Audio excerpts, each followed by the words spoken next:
Hello everybody. Actually, today's video is going to be a very special one. Today's not my father's birthday, but this video is going to be posted on his birthday in less than a couple of days. Happy birthday, Dad. Thank you. Happy early birthday, I guess. Thank you. You're welcome.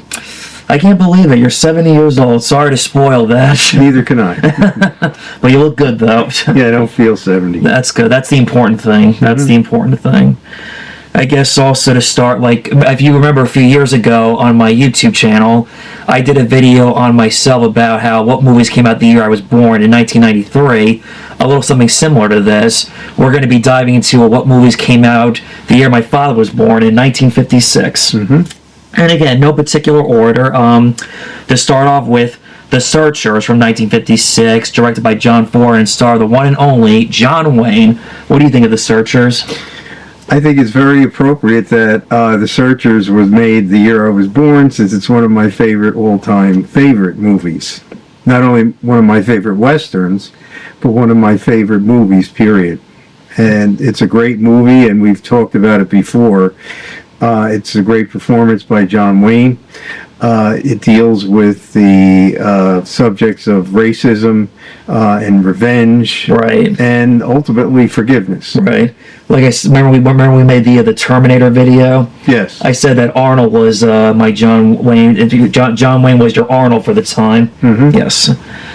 And also next is Giant from ~56 with James Dean and Elizabeth Taylor. Wasn't Montgomery Clift in this one, if I'm not mistaken? Or no? No.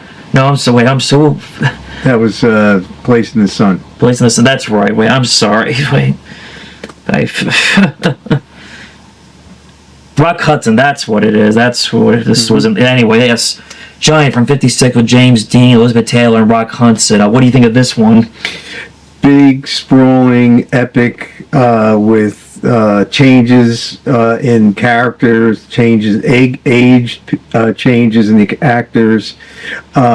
It's an interesting movie about a family with oil and the things that they go through throughout the years with changes that occur socially and economically, and it's I believe it's James Dean's last performance. It was his last film before he passed away. Yeah. Hey, at least you were born the year when James Dean released his last film before he died. Go figure. Yep. I remember that time we watched it around almost like the new year, like about a year or two ago, and I was like, wow, a little bit different for James Dean compared to what, in East of Eden and Rebel Without a Cause. He's not a likable character in that film because his character was a racist, but at first he was a character that started out with nothing, but then he made his way to the top. That's right. He did. Yeah. And also seeing how the way they did the makeup on him looking older, but because, James Dean didn't live to see 40 or 50 or older than that in real life. No. That's as close as you get to seeing James Dean look older. Yeah. Great movie. Definitely recommend it. And James Dean, may you rest in peace. You died too soon. And War and Peace. Did you ever see this one? I did not see that. It's with Audrey Hepburn and Henry Fonda, I believe. I have not seen that movie. Me neither, but still worth mentioning, that was another popular film of 1956. The King and I. This is a great musical. You've seen that, of course. Yeah, that's a great movie with Yul Brynner playing the part of the king. And that was really his signature role. He originated it on Broadway. Right. And brought it to the screen. He's a very dynamic actor. Right. And I believe he was nominated for an Oscar for that. I don't think he won, though. Well, let's see. He was nominated. It didn't say if he won for Best, so yeah. Well, he does a great job in the film. He plays a king, and not only does she learn about the lifestyle of royalty, she teaches the king a few things about Deborah Carr. Yeah, Deborah Carr does a fantastic job in that film. She does. Yes. And I remember watching this with my grandparents when I was little, and because I remember there was a 90s version cartoon made by Warner Brothers, and of course, Mima was telling me, let's watch the original one, of course, and good choice and good pick, even though it's been a while since I've seen it, but I definitely would like to give it another rewatch down the road, for sure. Yes. One thing to me that's disappointing about the film is that they did not include one of my favorite songs, Right. sung by Frank Sinatra. Right. It's called "I Have Dreamed," Right. and I guess because of time Time-consuming, yeah. they did not include that song in the movie. Right. Invasion of the Body Snatchers, we did a YouTube video about this. Well, maybe, yeah, the remake is still the better version, but I still think the original Invasion of the Body Snatchers is an amazing 1950s horror sci-fi movie. It is, and it's interesting that it was directed by Don Siegel. Yes. Who would later go on to direct Clint Eastwood in a lot of his classic movies. Right. Such as Dirty Harry. Right. But it's, even though the second one is probably a little bit of a better film, but the Right. first one still has an impact, and it's Right. still very, very well made. Right, because again, great performances, a great story, just the idea of like, well, let's just say, don't go to sleep tonight and find your loved one as an alien. Don't go to sleep, Dad. Right. Right. And also the very famous, you're next, they're already here. And Forbidden Planet with Leslie Nielsen before he was a famous comedy act, going from serious to comedy. Right, and he was not the original choice to act in that. Oh, really? Yes, I don't think people weren't interested in it because there were a couple other space movies that did not do very well. Right. I think Destination Moon was one of them. That's a good movie, though. It is, and it has it's done very well with the special effects. Right. But it apparently didn't do well at the box office. Right. Okay, I didn't know that. And Walter Pidgeon, who plays the main, or who plays the scientist, did not want to do the role at all. But then he found out about how the script was actually very literate, and it was based on William Shakespeare's play The Tempest. Right. And But done sci-fi style. once he saw that in this movie, he was very enthusiastic about it. Right. They had to make changes to Anne Francis' wardrobe, and initially was felt to be too provocative. Right. So they had to change that. And they had a very interesting special effects. Yeah. Where they hired a Disney animator. Yeah. To film the Id. Right. Which initially was going to be just completely invisible. Right. But they felt that it needed to have some kind of a monster in it. Right. So that it could be more effective for the audiences. And it worked out very well. Oh, it did. The first time I saw it, I was like, wow, that was a really amazing effect. Yes. Long before CGI, they, like you said, they hired a Disney cartoon animator to do that. I was very impressed. And Leslie Nielsen does a great job. I think this might have been the first time I saw him do something like, well, one of the first things I ever saw him like in a serious role compared to what I'm used to in comedy, and he wasn't faking it. No. But no, he did a great very job. good. He was. He plays it seriously very well, and he's the hero of the movie. Right. Yes. And The Man Too Much from 1956 with Alfred Hitchcock, and we touched upon this briefly in the Tarantino video we were working on. I'm still in the middle of editing. But anyway, on a brief note, I think that's an okay, fair film. You're invested with this family. That son is kidnapped because of how they knew a secret about a politician who died, and yeah. Yes. Yeah, it's an okay Hitchcock film. It's not one of his best. Right. It's worth a shot, and well, anything by Hitchcock is worth watching. Oh yeah. I like what's her name, Doris Robert, when she sang the song when Jimmy Stewart went to the phone. I'm sorry, sorry, Doris Day sings that song.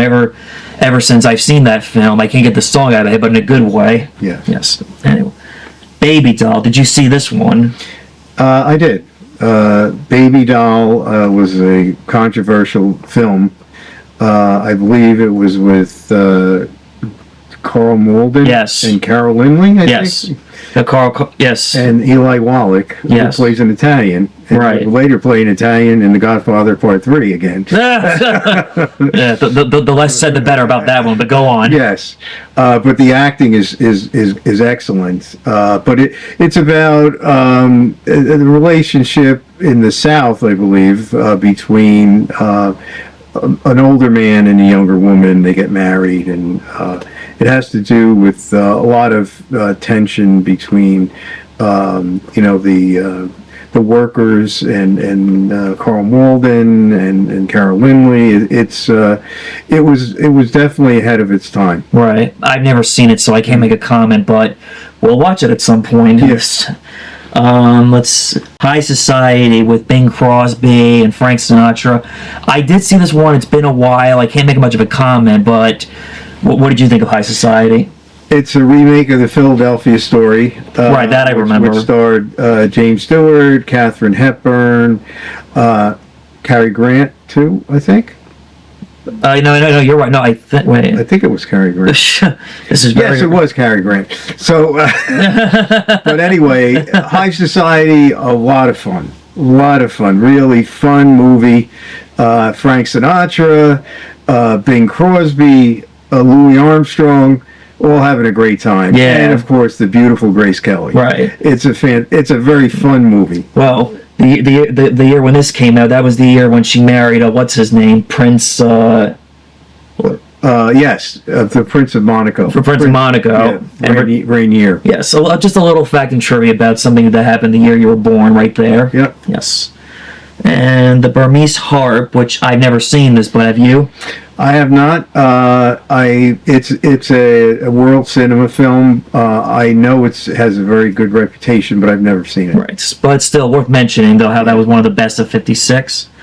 Around the World in 80 Days. I never saw this one, so I can't make a comment. Well, Around the World in 80 Days regularly lands on the list of worst movies to have won. Oh, really? For Best Picture. Huh. And yet it was listed as one of the best. It's really can't believe the internet these days, everybody. No, it won Best Picture. Right. But it's certainly not considered to be one of the better Best Picture films. Right. Okay, moving on. War and Peace. Did you ever see that? We just talked about. Oh, I'm sorry. Whoops, sorry, my bad. The Harder They Fall, Humphrey Bogart's last movie. Did you ever see that? I haven't seen it, but I want to see that one. Same. It's a really good movie, Yes. supposedly, yeah. Yes, again, just like James Dean, at least the year you were born, Bogey's last movie came out. Mm-hmm. Yes. Anastasia, I've never seen this, have you? No, I have not. Okay, so we can't comment on that, but again, worth mentioning that Anastasia was... That's a movie that Yul Brynner starred in. Yes. And that's probably one of the reasons why he got the role for the musical, what we just talked about. The King and I? The King and I. Yeah, King and I, yes, Mm-hmm. yes. Lust for Life, did you ever see that?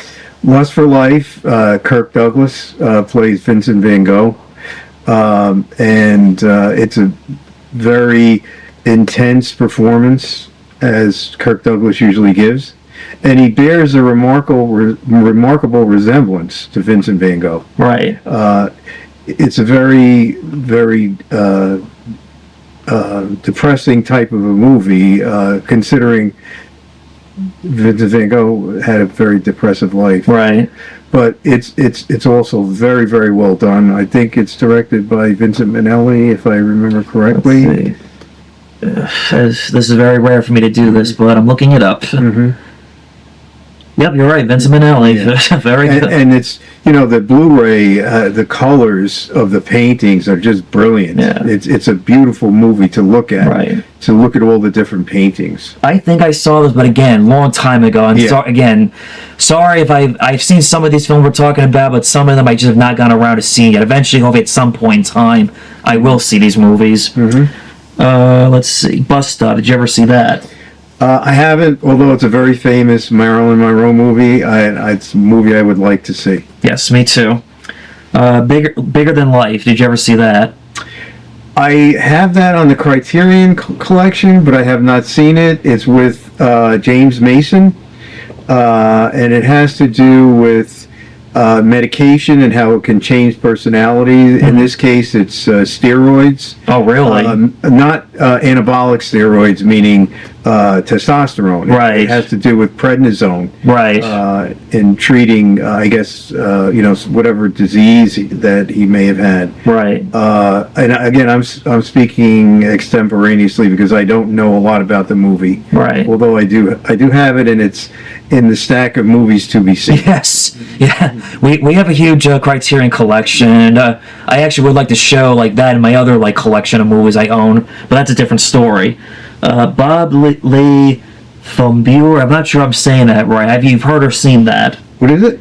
Bob Le von Buer.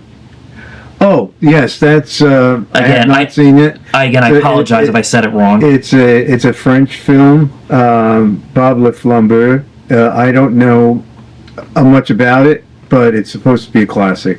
Okay. And also a movie I would like to see. Okay, we'll have to put that on the list. The Court Gesture. I have seen that. It's with Danny Kaye. It is a enjoyable movie, with Danny Kaye doing his goofy stuff. Right. As a court jester in the Middle Ages. Right. And apparently it has one of the most realistic sword fight scenes. Right. Involving Basil Rathbone, who was probably the best swordsman in Hollywood. Right. Even though he always lost. Because he was the villain fighting the good guy.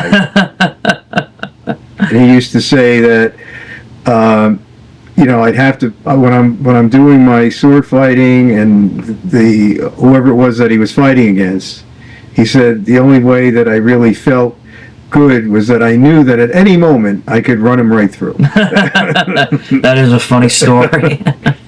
It occurred to me that when I was editing this video, I forgot to mention the Ten Commandments. If I forgot about that this video would be sacrilegious, not talking about the Ten Commandments from 1956, which is considered one of the best films of 56. What do you think of the Ten Commandments, Father? Well, I like it a lot, and I watch it almost every year. Well, definitely a nostalgia film for me, because this is a film I grew up watching a lot because of Prince of Egypt from the 90s was my intro before I knew about this version of Ten Commandments. Yes, and that was also a good version. It was.